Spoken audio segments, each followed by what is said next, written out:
नमस्कार मित्रांनो, दुहेरी माझा मितवा मालिकेच्या आजच्या जबरदस्त अशा भागामध्ये आता पोलिसांनी लोखंडेला पकडून आणलेलं असतं. लोखंडे म्हणत असतो की मी साहेबांच्या कंपनीमध्ये माल सप्लाय करायचो. त्याच वेळेला जेव्हा मी माल सप्लायसाठी ट्रक जेव्हा मी ट्रान्सफर करत होतो त्याच वेळेला मी साहेबांकडे पकडलो गेलो होतो आणि तोच राग माझ्या मनात होता आणि त्याच रागामुळे मी साहेबांचा बदला घेण्याचं ठरवलं होतं आणि तोच राग माझ्या डोक्यात असल्यामुळे मी त्यांना मारण्याची सुपारी दिली होती आणि त्यांना संपवण्याचा मीच प्रयत्न केला होता. असं जेव्हा आता लोखंडेकडून अर्णव ऐकतो त्याला जरा विचित्रच वाटत असतं. राकेशला फ्लॅशबॅकमध्ये आठवतं की कशा प्रकारे लोखंडेला त्याने एका ठिकाणी बोलवलेलं होतं आणि लोखंडेने जो ॲक्सिडेंट घडवून आणला होता त्यामध्ये एकाचा मृत्यू झाला होता. तोच व्हिडिओ आता राकेश लोखंडेला दाखवून ब्लॅकमेल करत असतो आणि म्हणतो की हे बघ लोखंडे, हा व्हिडिओ कितीही वर्षापूर्वी झाला असला तरीही हा व्हिडिओ माझ्याजवळ आहे. तुला काय वाटलं की हा पुरावा नष्ट झाला, सीसीटीव्ही फुटेज डिलीट झाली? तर असं अजिबात नाही. सगळं काही तसंच आहे. सीसीटीव्ही फुटेज पण डिलीट झालेले नाहीयेत आणि हा पुरावा माझ्याकडे आहे तुझ्या विरोधात. त्यामुळे हा जर मी पुरावा पोलिसांना दाखवला तर तो पुन्हा आतमध्ये जाशील.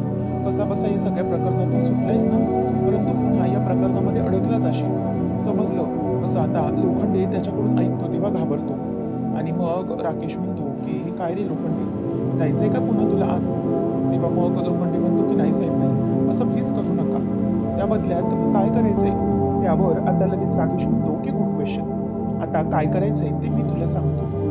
आता तू एक काम करायचंस. अर्णव राजू शिर्केवर हल्ला झालाय आणि तो हल्ला तू केलायस असं सगळ्यांना भासवून द्यायचं. तेव्हा लगेच लोखंडे म्हणतो की साहेब, हे काय म्हणताय? मी या प्रकरणात अडकलो नाही, परंतु राजू शिर्के साहेबांवर हल्ला झाला तर मी अगदी मजबूत त्यामध्ये अडकला जाईल. मला तर जेलच भेटते हवेत आणि चांगली कडक शिक्षा पण. तेव्हा मग लगेच राकेश म्हणतो की हो, खरं तर तुला जेल होऊ शकते, तू आतमध्ये जाशील, पण काळजी करू नकोस, तुला बाहेर काढण्याची जबाबदारी माझी. फक्त एक काम करायचं, तू सांगायचंस पोलिसांना की हे सगळं तू केलंस, हा हल्ला तू घडवून आणलास आणि एक कॉन्ट्रॅक्ट किलर आहे तिला तू सुपारी दिलीस. तेव्हा मग तू घाबरतो. नंतर राकेश म्हणतो की बघ, तुझ्यावरती आहे. राजू शिर्केवर हल्ला करून अडकून सुटण्याच्या ऐवजी तू त्या ॲक्सिडेंटच्या केसमध्ये पक्का अडकशील. त्यामुळे आता तुला ठरवायचंय तुला काय करायचं ते. तेव्हा तो म्हणतो की ठीक आहे साहेब, मी तयार आहे हे सगळं करण्यासाठी, ही केस मी माझ्यावर घेतो. तेव्हा मग तुम्ही मला सोडवा. नंतर आता राकेशला सगळं आठवलेलं असतं. राकेश मुद्दामच लोखंडेकडे जाऊन त्याची कॉलर धरून म्हणतो की काय रे, ए लोखंडे, अरे ज्याच्याकडे खाल्लंस त्याला आज त्याच्याच ताटाला भूक पाडलीस तू. अरे अर्णवच्या बद्दल असं कसं करू शकलास? तू माझ्या मेहुणावर जीव घेऊन हल्ला कसा केलास? तुला काही वाटलं नाही का? मी तुला सोडणार नाही. तेव्हा इन्स्पेक्टर साहेब म्हणतात की हे बघा साहेब, आता कायद्याने त्याला पकडले तर उगीच कायदा तुम्ही तुमच्या हातात घेऊ नका. आम्ही त्याला कडक कडक शिक्षा करू. ते नंतर मग आता ती बाईला पोलीस विचारतात की काय गं, साहेबांवर हल्ला करण्यासाठी तुला याच माणसाने पैसे दिले होते बरोबर ना? याने सुपारी दिली होती ना? असं विचारल्याबरोबर आता ती बाई राकेशकडे बघायला लागते. तर इथे राकेशला फ्लॅशबॅकमध्येही आठवतं की राकेश त्या बाईला कॉल करतो आणि तिला म्हणतो की काय गं, माझी बायको ही आता पोलीस कंप्लेंट करण्याच्या मागावर आहे, त्यामुळे कधीही तू पकडली जाऊ शकतेस. तुला मुंबई सोडून पळायला सांगितलं. तेव्हा ती म्हणते की हो साहेब, बरोबर आहे, तुम्ही मला सांगितलं की मुंबई सोडून पळू, परंतु एक गोष्ट नक्की आहे ती म्हणजे की मी पळणार, पण तुमचा मेसेज मला मिळाला. तेव्हा तो म्हणतो की ठीक आहे, तू पळ काढ. मग ती म्हणते तरीही सापडले तर? तेव्हा तो म्हणतो की तरीही सापडले तरी तुला एक गोष्ट सांगतो, यामध्ये माझं नाव आलं नाही पाहिजे. फक्त एक काम करायचं, ते म्हणजे की एक लोखंडे म्हणून माणूस आहे, तो पोलिसांसमोर हजर होईल तेव्हा त्याचंच नाव घ्यायचं, त्यानेच तुला सुपारी दिली असं सांगायचं. समजलं? या प्रकरणात माझंही नाव कुठे आलं नाही पाहिजे आणि हे सगळं जर केलंस ना तर तुला दुप्पट पैसे ठरले त्यापेक्षा जास्त दुप्पट. ती म्हणते की बरं ठीक आहे चालेल. आणि मग तो म्हणतो की तुला सोडवण्याची जबाबदारी पण माझी, तुला पैसे पण दुप्पट आणि तुला सोडवेल पण मी, काळजी करू नकोस. तेव्हा ती म्हणते की ठीक आहे साहेब, जर मला दुप्पट पैसे मिळणार असतील तर तुमचं हे काम करायला मी अगदी रेडी आहे. आता त्यानंतर राकेश हा फोन बंद करतो आणि नंतर फोनमधून सिम कार्डच बाहेर काढतो. तो म्हणतो की मूर्ख मुलगी, हिला कळतही नसेल हिच्याशी जेव्हापासून मी या कॉन्ट्रॅक्टबद्दल बोलतोय तेव्हापासून मी लोखंडेचं सिम कार्ड वापरून हिच्याशी बोलतोय आणि हिला काही कळणार पण नाही. खरंच राकेश खूप ब्रिलियंट आहेस तू, खूप हुशार. जर ज्युरल नसतात तर स्कॉलर नक्की असतास, असं तो स्वतःलाच कौतुक करत असतो. नंतर मग आता पोलीस विचारल्यावर तिला म्हणतात की बोल ग, तुला याने सुपारी दिली होती ना? तेव्हा ती म्हणते की हो साहेब, बरोबर, मला याच माणसाने सुपारी दिली होती. याच लोखंडेने मला सांगितलं होतं साहेबांना संपवण्यासाठी. आता सगळं काही राकेशच्या बाजूने मस्तपैकी घडून आलेलं असतं, त्यामुळे त्याला अगदी मस्त वाटत असतं. त्यानंतर मग आता राकेश हा खूप टेन्शन फ्री झालेला असतो. सगळं काही त्याच्या हातातून आता निसटून जाण्याच्या ऐवजी सगळं हातातच आलेलं असतं. तेव्हा मग आता इन्स्पेक्टर साहेबांना मामा म्हणतो की ठीक आहे इन्स्पेक्टर साहेब, हे प्रकरण आता मार्गी लागलं ना, म्हणजेच अर्णवचा जो हल्लेखोर आहे तो सापडला ना, आता काय, यांना घेऊन जा आणि यांना कडक म्हणून कडक शिक्षा करा. असं म्हटल्यावर राकेश मामाकडे बघतच असतो. त्यानंतर मग आता इथे लगेचच पुढे अंजलीचं कौतुक करत मामा म्हणतो की खरं तर अंजलीने कंप्लेंट केली, त्यामुळे हे सगळं घडू शकलं, नाहीतर खूप मोठा प्रॉब्लेम झाला असता. अंजली, तू वेळेवर सगळं केलंस त्यामुळे. त्यावर आता लगेचच पोलीस इन्स्पेक्टर साहेब म्हणतात की ठीक आहे, आता हे प्रकरण पूर्ण मार्गी लागलं. हे दोघंही या सगळ्याच्या मागे आहेत. तेव्हा मग लगेच राकेश अंजलीला म्हणतो की अंजली, तुला काही झालं तर नाही ना? तू ठीक आहेस ना? अगं, तू अशा अवस्थेत पोलीस स्टेशनमध्ये गेलीस, त्याबद्दल तुझा खरंच मला खूप अभिमान वाटतो. अरे, इतकं सगळं असतानाही, इतक्या नाजूक अवस्थेतही तुला माझी काळजी वाटली. माझ्यावर हल्ला करणाऱ्याचं नाव तुला शोधून काढायचं होतं आणि ते तू केलंसच आहे. त्याचं मला खरंच खूप कौतुक वाटतंय. त्यावर मग लगेचच अंजली म्हणते की हो, पण किती काही झालं तरी मी ठरवलंच होतं, आज हळदीच्या दिवशी माझ्या भावावर आणि माझ्या नवऱ्यावर हल्ला करणारा हल्लेखोराला मला काही करून पकडूनच द्यायचं होतं आणि म्हणूनच मी हा निर्णय घेतला होता आणि लवकरात लवकर त्यांना पकडून देण्यासाठी मी हे सगळं केलं. असं म्हटल्यावर आता सगळेजण त्यांच्याकडे बघतच राहतात. राकेशकडे ती बाई म्हणजेच कॉन्ट्रॅक्ट किलर आणि तो लोखंडे दोघंजणही राकेशकडे बघत असतात, कारण की राकेश किती मोठा ज्वेलर आहे हे त्यांना लक्षात आलेलं असतं. तेव्हा मग आता अंजलीला तो म्हणतो की खरंच तू खूप मोठी गोष्ट केली आहेस अर्णवसाठी आणि माझ्यासाठी. होणारे अर्णव, तेव्हा अर्णव पण हो असं बोलत असतो. नंतर मग अंजलीला तो म्हणतो की अंजली, स्वतःची इतकी मोठी तू म्हणजे इतका विचार करून आमच्या दोघांचाही खरं तर एका प्रकारे जीवच वाचवलायस, कारण की या माणसाला तू पकडून दिलेस. त्यामुळे अंजली, तरच तुझं करावं तेवढं कौतुक लहान आहे, कमी आहे, असं तो तिचं बायकोचंच कौतुक करत असतो आणि मुद्दामच तिला अगदी झाडावर चढवत असतो. हे सगळं ऐकून राकेशचं बोलणं मामाला आणि अर्णवला खरं तर राग येत असतो. नंतर मग इन्स्पेक्टर साहेब म्हणतात की चला यांना घेऊन चला. नंतर मग सगळेजण म्हणजे लोखंडे आणि ती बाई दोघांनाही आता इन्स्पेक्टर साहेब घेऊन चाललेले असतात. आता अर्णवला मात्र धक्काच बसलेला असतो की लोखंडे या प्रकरणात अडकला तरी कसं. अर्णवला मनातल्या मनात वाटत असतं की मला माहिती हे सगळं प्रकरण राकेशनेच घडवून आणलं, पण हे सगळं याच्या मागे या लोखंडेला अडकवलं तरी कसं असेल. तेव्हा वल्लरी म्हणते की खरंच तुमच्या दोघांचं ना तुमच्या जोड्याचं कौतुक करावं तेवढं. आपली अंजली या नाजूक अवस्थेतही कंप्लेंट करायला गेली पोलीस स्टेशनमध्ये आणि जावे बापू, तुम्ही तर अर्णवचा जीव वाचवलाय. तुम्ही तुमचं खूप मोठं कर्तव्य पूर्ण केलंय. खरंच तुमच्या जोडीला कोणाचीही नजर नको लागायला. नंतर मग वल्लरी म्हणायला लागते की अरे अर्णव, हे काय करताय काय तुम्ही तुम्ही दोघांनी खरं तर अंजलीचे आणि या जावई बापूंचे आभार मानले पाहिजे. खरं तर इतकं सगळं केलंय, त्यांनी जर हे केलं नसतं तर तुमचा जीव वाचलाच नसता. राकेश ते जावई बापू आहेत, त्यांनी खूप मोठं काम केलंय. तेव्हा मग आता अर्णव त्याला म्हणतो की खरंच जिजू सॉरी, म्हणजेच मला माफ करा, माझ्यामुळे तुमच्यावरती इतका हा हल्ला झाला, त्यामुळे म्हणजेच माझा हल्ला हा तुम्ही स्वतःवर घेतला, त्यामुळे खरंच माफ करा मला आणि थँक्यू. तेव्हा असं तो बोलल्यामुळे अंजली म्हणते की अर्णव, अरे वेडायस का तू, थँक्यू काय बोलतोस. लगेच राकेशही त्याच्या अगदी गालावर हात ठेवून म्हणतो की अरे अर्णव, वेडायस का तू, अरे तू मेहुणा आहेस माझा, अगदी लाडका मेहुणा आहेस आणि तुला जपणं हे माझं कर्तव्यच आहे रे. किती काही झालं तरीही अरे तुझी कदर करतो मी, किती करतोस तू आमच्यासाठी, म्हणून तुझी कदर आहे मला. असं म्हणून राकेश त्याला मिठी मारून जवळ घेतो. सगळेजण आता आपापल्या वागण्यात असतात, म्हणजेच आपापल्याशी गप्पा मारत असतात. तेव्हा राकेश मात्र त्याच्या कानात हळूच बोलून जातो की काय रे अर्णव, तू पाडव्याच्या दिवशी माझ्या इंदोरी जिले बघून तू तिचे पाय धुवून घेतलेस, पाया पडायला लावलेस ना, मग आज मी तुला सॉरी बोलायला लावून मला माझ्या समोर झुकवले, बरोबर की नाही.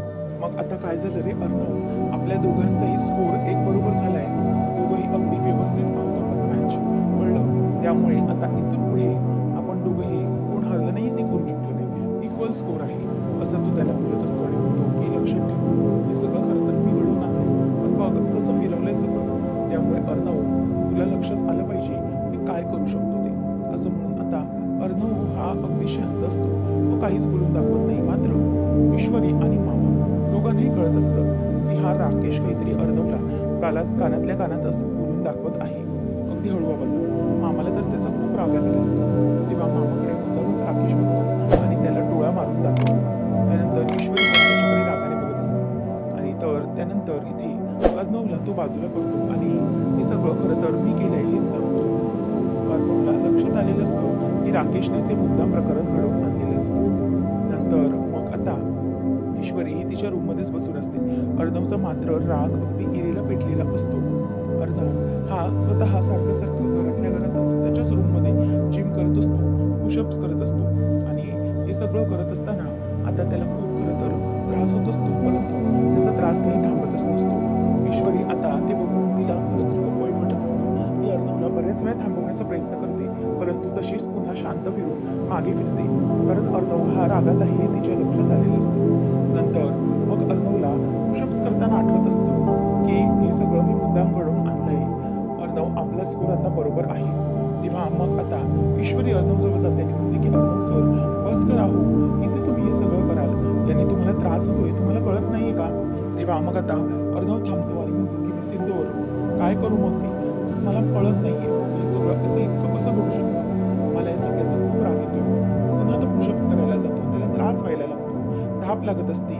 ईश्वरी म्हणते की हे बघा अर्णव सर, प्लीज बस झालं, तुम्ही स्वतःच्या शरीराला असं त्रास करून घेऊन काही होणार आहे का सांगा मला, असं काही होणार नाहीये, त्यामुळे प्लीज तुम्ही स्वतःला होणारा हा त्रास थांबवा, असं नका करू अर्णव सर, प्लीज. हे तुम्हाला बघवत नाहीये, तुम्हाला कळतंय का, तुम्ही हे सगळं करू नका आणि ते त्या राकेशला पण तेच पाहिजे ना, त्यामुळे प्लीज तुम्ही हे सगळं करू नका, हे थांबवा बघू. आणि हे जे काही सगळं घडलंय त्यामधून आपण समजायचं की तुमच्या जीवाला काही धोका निर्माण नाही झाला, ठीक आहे. तेव्हा अर्णव म्हणतो की मी सिद्धोर, मला कळतंय हे सगळं ना ते राकेशनेच घडवून आणलं आणि त्याने मुद्दामच लोखंडेला या सगळ्यामध्ये अडकवले, मला माहिती आहे ना. तेव्हा मग ईश्वरी म्हणते की सर ठीक आहे, आपल्याला माहिती आहे, पण आता त्रास करून घेऊन काही होणार आहे का मला सांगा. तेव्हा तो म्हणतो की मी सिद्धोर, त्या राकेशमुळे माझ्या ताईला प्रॉब्लेम निर्माण झालाय, तिला मला काहीच सांगता येत नाहीये आणि त्यानंतर तो राकेश हा माझ्या डोळ्यासमोर माझ्या घरात राहतोय, तुला त्रास देतोय, तर मला त्याचा त्रास होणार नाही का मी सिद्धोर, काही बोलतेस तू. तेव्हा ईश्वरीला कळतं की अर्णव खूप चिडलेला आहे. तेव्हा मग अर्णवला ती म्हणते की एक मिनिट अर्णव सर, तुम्हाला राग येतोय ना त्या राकेशचा? तेव्हा तो म्हणतो की खूप राग येतोय मला. आता ईश्वरी विचार करते की काय करू जेणेकरून अर्णव सरांचा राग कमी होईल आणि ते नॉर्मल स्माईल तरी करतील. तेव्हा मग ईश्वरी म्हणते की आयडिया, आणि ती आता त्याच्या बेडजवळ जाते आणि तिकडची एक पिलो घेते आणि अर्णवच्या समोर धरून उभी राहते, म्हणते की घ्या अर्णव सर, तुम्हाला त्या राकेशचा खूप राग आलाय ना, मग ही जी उशी आहे ना तिला राकेश समजा आणि तिला तुम्ही आता बुद्धी मारायला सुरुवात करा, दरादन बुद्धी द्या, जेवढी मनात राग आहे ना तेवढं सगळा याच्यावर काढून टाका. तेव्हा ईश्वरीला तो म्हणतो की मी सिद्धोर, what is this, this is so childish, अजिबात नाही करणार आहे मी, अजिबात नको, मला हे बालिशपणा नकोच आहे. तेव्हा ईश्वरी म्हणते की हो अर्णव सर, जरा करून तर बघा, बघा तरी मग तुम्हाला कसं वाटतंय ते. तेव्हा तो म्हणतो की मी सिद्धोर, काय चाललंय काय तुझं हे. तेव्हा मग ती म्हणते की अर्णव सर, मी तुम्हाला सांगते ना, प्लीज एकदा माझ्यासाठी एकदा हे करून बघा. तेव्हा मग असं म्हटल्यावर अर्णव जरा शांत होतो आणि मग ईश्वरी अगदी घट्ट ती उशी धरते आणि अर्णव सरांना म्हणते की सर चला द्या त्यांना दे. आणि मग अर्णव ईश्वरीकडे बघतो आणि तिचं ते चाइल्डिश वागणंही आता खपवून घेत तो त्या उशांवरती जोरजोरात पंच मारायला. ईश्वरी आता म्हणते की मारा मारा सर मारा, असं म्हणून आता ते मुद्दामच अर्णवला ते पंच मारायला सांगत असते. आणि त्याच वेळेला आता इथे अर्णव हा ईश्वरीकडे बघतच राहतो आणि ते पंच मारून झाल्यानंतर अर्णवचा जीव अगदी शांत झालेला असतो. आणि त्यानंतर शांत झाल्यानंतर तो म्हणतो ईश्वरी, खरंच तू बरोबर बोललीस का, म्हणजे हे खरंच आहे, खरं तर हे असं पंच मारल्यानंतर मला अगदी फ्री वाटलं, आय एम फ्री नाव. तेव्हा ईश्वरी म्हणते की म्हणूनच तर मी तुम्हाला म्हणाले ना की तुम्हाला बरं वाटेल म्हणून. तेव्हा आता लगेचच ईश्वरी म्हणते की अर्णव सर बघा, फायनली तुम्ही हसलात फायनली, और क्या चाहिए, असं तो बोलून दाखवतो. तेव्हा ईश्वरीकडे तो बघतच राहतो. ईश्वरी म्हणते की तेच तर आहे ना अर्णव सर, तो राकेश ना त्याला असंच वाटतं की कायम आपण त्याच्या भीतीखाली राहिलं पाहिजे. म्हणतो की बरोबर मी सिद्धोर, तू बरोबर बोललीस अगदी, हे जे काही फंडा केला ना त्यावरून मला खरंच खूप बरं वाटतंय, म्हणजे हलकं वाटतंय. त्यानंतर मग अर्णव म्हणतो की मी सिंदूर खरं तर राकेशला आता पण आपल्याला एकत्र असं असताना पाहिलं असतं तर ते बघून त्याला खूप राग आला असता ना, खूप जळाला असता, जेलस झाला असता. ईश्वरी म्हणते की हो अर्णव सर, मी तुम्हाला तेच तर सांगण्याचा प्रयत्न करते ना, की तो राकेश त्याला हेच हवंय की आपण त्याला घाबरून राहिलं पाहिजे, आपण घाबरलं पाहिजे, आपण एकमेकांपासून लांब राहिलं पाहिजे. तेच तर त्याला हवंय आणि तेच आपण त्याला करून द्यायचं नाहीये. आपल्याला तेच त्याला करून द्यायचं नाही. त्यामुळे आता एक गोष्ट आपण नक्की करायची. आता ते म्हणजे त्याच्यासमोर मुद्दाम आपण हसायचं, आनंदी असल्यासारखं दाखवायचं आणि खूप आनंदी राहायचं एकमेकांसोबत. तेव्हा अर्णव म्हणतो की येस मिस इंदोर, ही तर तुझी आयडिया एकदम परफेक्ट वाटते मला. नंतर मग ईश्वरी म्हणायला लागते की अर्णव सर, असं जर आपण केलं ना, तर मात्र नक्कीच काहीतरी चांगलं होईल. किती काही झालं तरी आपण दोघांनी एकमेकांसोबत हॅपी राहायचं आणि हे बघूनच त्या राकेशची चांगलीच जळेल आणि मग त्या आतल्या आत तो कमकुवत बनेल आणि त्याचे जे काही प्लॅन्स असतील ना, ते सगळे फ्लॉप होतील. कारण की आपण एकत्र असू. तेव्हा Miss Indore, you are correct असं म्हणून तो ईश्वरी समोर हात धरतो आणि म्हणतो की चल, आता यासाठी तू आणि मी दोघंही एक टीम झालो. आता या टीममध्ये आपण दोघंही असणार आहे. त्यामुळे किती काही झालं तरीही आता आपण हे करायचंच. त्या राकेशला आपण एकत्र मिळून धडा शिकवायचा असं तो बोलून दाखवतो. त्यानंतर मग आता इथे ईश्वरी आणि अर्णव दोघंही ठरलेलं असतं की राकेशला पूर्णपणे त्रास द्यायचा. त्यानंतर अर्णव त्याच बाबतीत विचार करत असतो. ईश्वरी ही बाजूला विचार करत असते की अर्णव सर आणि माझी एक टीम, आम्ही दोघंही आता एका टीममध्ये असणार आहोत. याचा विचार करूनच मला किती आनंद होतोय आणि किती बरं वाटतंय मला. खरंच याचा आनंदच वेगळा आहे. पण मला असं का वाटतंय? या गोष्टीचा मला इतका आनंद का होतोय? असा विचार ईश्वरी करत असते. तर इथे राकेशची डांबरबाजी मात्र चालूच असते. तो अंजलीच्या पोटावर हात ठेवून म्हणतो की बाळा, तुला माहितीये का तुझ्या आईने आज काय पराक्रम केलाय तू? अरे तुझ्या आईने आज पोलीस स्टेशनमध्ये जाऊन शकतो तुझ्या मामाला आणि तुझ्या बाबांना दोघांनाहीच मोठ्या संकटातून सोडवले, माहितीये का तुला? म्हणजे मोठा चोर पकडून दिलाय तुझ्या आईने. तेव्हा मग लगेच ती म्हणते की पुढे हो, बस झालं, इतकं कौतुक करू नका, बसा बरं बाजूला असं ती म्हणते. तेव्हा म्हणतो की नाही अंजली, खरंच तू खूप मोठं काम केलंयस. परंतु आणखी एक म्हणजे मला ही गोष्ट आवडली नाही बरं का अंजली, तू अशी 2 जीवांची असताना अशी त्रास करून घेऊन त्या पोलीस स्टेशनमध्ये गेलीस आणि तिथे कंप्लेंट केलीस. तुला काही त्रासमध्ये झाला असता तर मला खरंच वाईट वाटतं. असं करू नकोस मला, प्रॉमिस कर. तेव्हा मग ती म्हणते की ओके बाबा, प्रॉमिस. असं मी आता स्वतःला कधी त्रास करून घेणार नाही. तसं काही त्रास नाही तर झाला मला. तेव्हा मग तो म्हणतो की बघ अंजली, तू आता आराम कर. तेव्हा मग ती म्हणते की हो आराम कसला, तुम्हाला जेवण द्यायचंय, जेवून गोळ्या घ्यायच्या, तेव्हाच ती जखम भरेल ना तुमची, आलेच असं म्हणून ती जाते. तेव्हा ती गेल्यावर राकेश मनात विचार करतो की कसली पराक्रम केलेत, कसले पराक्रम करून ठेवले तिने. जर आज काही झालं असतं, मी अडकलो असतो तर सगळी सेटिंग तर करून ठेवली होती, पण तरीही ऐनवेळेला जर त्यांनी स्वतःची स्टेटमेंट बदलली असती तर त्याचीच भीती वाटत होती मला. जाऊ दे, आता लक्षात आलंय मला इतका मोठा हल्ला कधी घडवायला नको. जर अर्णवला काही झालं असतं तर यामध्ये मी कन्फर्म अडकलो गेलो असतो. पण नाही, आता असं करायचं नाही. आता स्वतःचे जे गेम्स आहेत ते चेंज करून टाकायचे. जीव घेणं आला नाही तर असं काहीतरी करायचं जेणेकरून तो अर्णव आणि माझी इंदोरी जिलेबी हे दोघंही एकमेकांपासून वेगळे राहिले पाहिजेत. म्हणजेच दोघं एकमेकांपासून लांब राहिले पाहिजेत असा विचार तो करत असतो. त्यानंतर ईश्वरी आता तिचं कपाट आवरत असते आणि तेवढ्यातच अर्णव हा अंघोळ करून बाथरूममधून बाहेर आलेला असतो आणि तेवढ्यातच तो ईश्वरीच्या समोर होतो. ईश्वरी जोरात आई गं अशी दचकते. तेव्हा अर्णव आता म्हणतो की मिस इंदोर, व्हॉट इज दिस, काय चाललंय तुझं? तेव्हा आता ईश्वरी म्हणते की अर्णव सर, तुम्ही असे अचानक का बाहेर आलात? तुम्हाला माहितीये ना या रूममध्ये एक मुलगी असताना तुम्ही असं अचानक बाहेर कसं येऊ शकलात? तेव्हा तो म्हणतो की Miss Indore, are you out of your mind? अगं तू विसरलीस का आपलं काय ठरलंय की एक बाथरूममध्ये असताना कोणीतरी दुसऱ्याने बाहेर थांबायचं, माहितीये ना? तेव्हा ईश्वरी आता विसरले भाराकडे असं मनातच बोलते. अर्णव म्हणतो व्हॉट, काय बोलतेस? ईश्वरी म्हणते की सॉरी, ॲक्च्युली ते काय झालं ना, मी माझं काम आवरत होते त्यामुळे माझ्या लक्षातून निघून गेलं. तेव्हा अर्णव म्हणतो की व्हॉट मिस इंदोर, कसं लक्षातून निघून गेलं तुझ्या? हे सगळं आपल्या अगोदरच ठरलेलं आहे की नाही? तेव्हा ईश्वरी म्हणते की हो अगदी बरोबर आहे. त्यावेळेला मग आता ईश्वरी म्हणते की तुम्ही आता याच्याबरोबरच तानेबाजी करणार आहात की पुढे काही करणार पण आहात? तेव्हा मग आता अर्णव म्हणायला लागतो की बरं ठीक आहे, मी तानेबाजी नाही करते. तेव्हा मग लगेचच ती म्हणते की आता आम्हाला तुम्हाला याच्यावर पण ज्ञान द्यायला पाहिजे का भडकूचंद बाबा? तेव्हा असं म्हटल्यावर तो म्हणतो की मिस इंदोर शांत बस, मिस बडबड असं म्हणून आता तो तिला बोलतो आणि ओरडतो आणि म्हणतो की आता काय करायचंय, तू रूल्स विसरली तर त्याला मी काय करू? ईश्वरी आता गप्प बसते. ईश्वरीला लक्षात आलेलं असतं की ही चूक आपलीच आहे. म्हणजे अगोदर त्यांचं ठरलेलं आहे की कोणीही बाथरूममध्ये असेल तरी आपण एखादी बाहेर थांबायचं. आता ईश्वरीला तो म्हणतो की जर तू बाथरूममध्ये असेल तर मी पण बाहेरच थांबतो ना, मग तू हा रूल कसं काय विसरते? तेव्हा आता लगेच ती म्हणायला लागते की हो सर ठीक आहे चालेल. मग आता अर्णव म्हणतो की ठीक आहे तू आता बाजूला सरक, तोपर्यंत मी बाजूला जाऊन कपडे घालून येतो. आता ते दोघंही एकत्रच वळतात. तेव्हा पुन्हा एकदा ईश्वरी ओरडते. तेव्हा तो म्हणतो की मी सिंदूर तुला मी काय सांगितलं, जसं जसं मी टर्न होईल ना तसं तूही टर्न. मग आता अर्णव हा टर्न व्हायला लागतो. त्याबरोबर ईश्वरी पण पुढच्या साईडने आता टर्न होऊन उभी राहते. तेव्हा मग आता ईश्वरीला तो म्हणतो की ठीक आहे अशीच उभी राहा आता आणि डोळे उघड. तेव्हा अर्णव पटकन कपाटाजवळ जातो आणि शर्ट घालतो. ईश्वरीला म्हणतो की ओके झालंय सगळं. तेव्हा मग आता ईश्वरी त्याला म्हणते की अर्णव सर झालंय तुमचं शर्ट घालून ओके. मग आता अर्णवला ती म्हणायला लागते की सर तुमच्यासाठी मी तुमची सगळी तयारी करून ठेवली होती. अर्णव तिच्याकडे बघतच राहतो. तेव्हा ती म्हणते तो म्हणतो की हे सगळं कशासाठी? तेव्हा ती म्हणते की अर्णव सर मी असं केलं कारण तुम्हाला घाई होते ना जायसाठी, म्हणूनच तुमच्यासाठी हे सगळं मी करून ठेवलं. कसं वाटलं तुम्हाला? असं आता ईश्वरी त्याला बोलून दाखवत असते.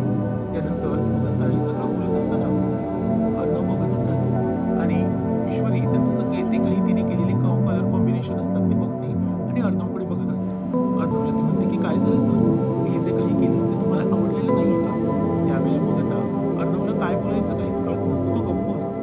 खरं तर मनातल्या मनातच तो म्हणतो की मी सिंदूर तू हे जे काही केलेस ना ते मला खरंच खूप आवडले, परंतु हे सगळं तू का केलं असेल, हे सगळं करण्याच्या मागे तुझा नेमका काय हेतू असेल? असा अर्णव आता तिच्या मनातल्या मनातच त्याचे विचार करत असतो की नक्की काय कारण असेल या सगळ्याच्या मागे आणि गाण्यातल्या गाण्यात असतं. त्यानंतर पुढच्या भागात आपण पाहणार आहोत की अर्णव ऑफिसला निघालेला असतो आणि ईश्वरीने जे काही शर्ट त्याच्यासाठी काढून ठेवलेलं असतं तोच ते घालतो.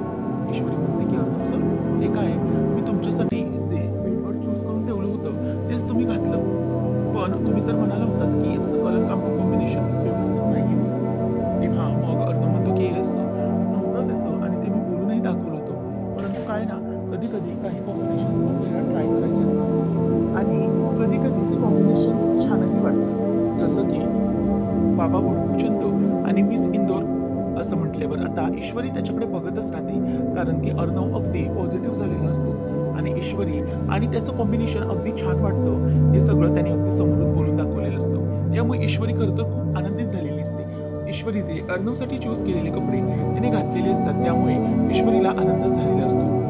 त्यानंतर सगळेजण नाश्त्यासाठी बसलेले असताना अंजली विचारत असते की हे सगळं चाललंय काय, पण न्यूली वेड कपल आहे तरी कुठे, ईश्वरी आणि अर्णव आहेत तरी कुठे, असं आता अंजली विचारते. तेव्हा सगळेजण तिच्याकडे बघतच राहतात आणि मग आता लगेचच राकेश मनात विचार करतो की वा बढिया आहे राकेशजी, काय आहे ना असंच त्या दोघांच्या मनात तुझ्याविषयी राग राहिला पाहिजे, तुझ्याविषयी भीती त्या दोघांच्या मनात अशीच कायम राहिली पाहिजे, असं म्हणून राकेश आता मनातल्या मनात खूपच खुश होत असतो.